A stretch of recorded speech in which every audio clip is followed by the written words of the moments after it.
Bonjour à tous. Dans cette vidéo, nous allons vous montrer une manière de faire du bioplastique à base de lait. Avant de rentrer dans le vif du sujet, qu'est-ce qu'un bioplastique? Un bioplastique est un matériau biosourcé ou biodégradable.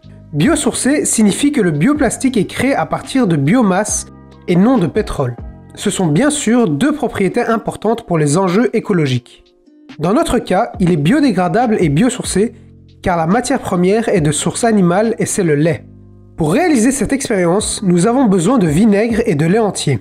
Pour cette démonstration, on utilise des colorants alimentaires, mais ils sont facultatifs. Comme matériel, nous avons besoin d'une plaque magnétique chauffante, d'un essuie, de 2 bêchers, d'un verre à pied, d'un entonnoir, d'une pipette Pasteur, d'une baguette en verre, d'un thermomètre, d'une spatule, d'une petite cuillère, d'une puce magnétique, d'un filtre et d'un morceau de papier sulfurisé.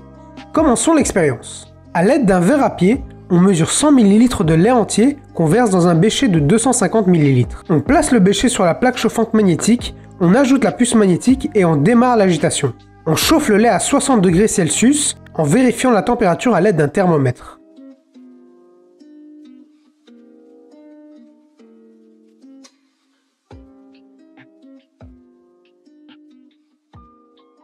Une fois le lait à température, on retire le bécher de la plaque chauffante et on ajoute 6 ml de vinaigre à l'aide d'une pipette Pasteur. On mélange le tout à l'aide d'une tige en verre. Pourquoi est-ce que le lait caille lorsque l'on ajoute le vinaigre? Pour répondre à cette question, il faut d'abord parler de la notion de pH. Le pH, qui signifie potentiel hydrogène, est une mesure de l'acidité d'une espèce chimique. En effet, ce sont les protons H+, qui donnent le caractère acide ou basique à une espèce. On appelle donc la molécule capable de donner ce H+, un acide, et celle qui est capable de l'accepter, une base. Il est aussi important de préciser que le pH ne possède pas d'unité, car il est calculé à partir du logarithme de la concentration en H+. Le pH est représenté par une échelle d'acidité des molécules qui va de 0 à 14. Les acides les plus forts ont un pH proche de 0, et les bases les plus fortes sont proches de 14. Dans le cas de notre expérience, le vinaigre joue le rôle de l'acide. Il va réagir avec les protéines du lait et les modifier.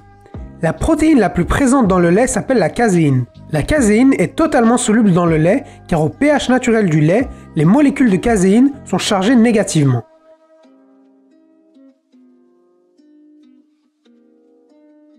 Les caséines moins vont donc se repousser dans le liquide.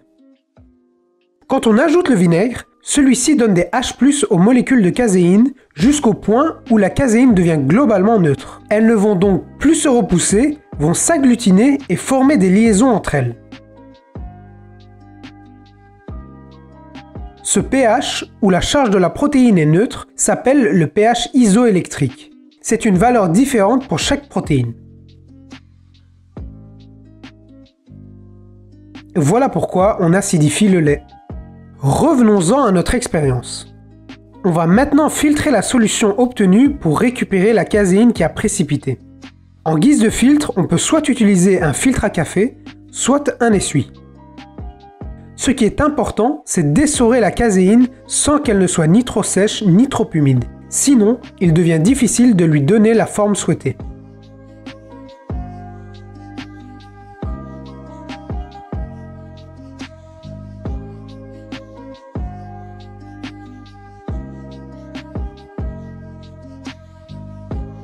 Ensuite, on malaxe le solide pour obtenir une texture lisse. On dépose la caséine sur le papier sulfurisé et on lui donne la forme voulue. On peut également utiliser des emporte-pièces. Pour l'épaisseur, le solide ne doit pas être trop fin, sinon il sera très cassant. On met les bioplastiques obtenus à l'étuve à 65 degrés Celsius pendant 4 heures pour les sécher.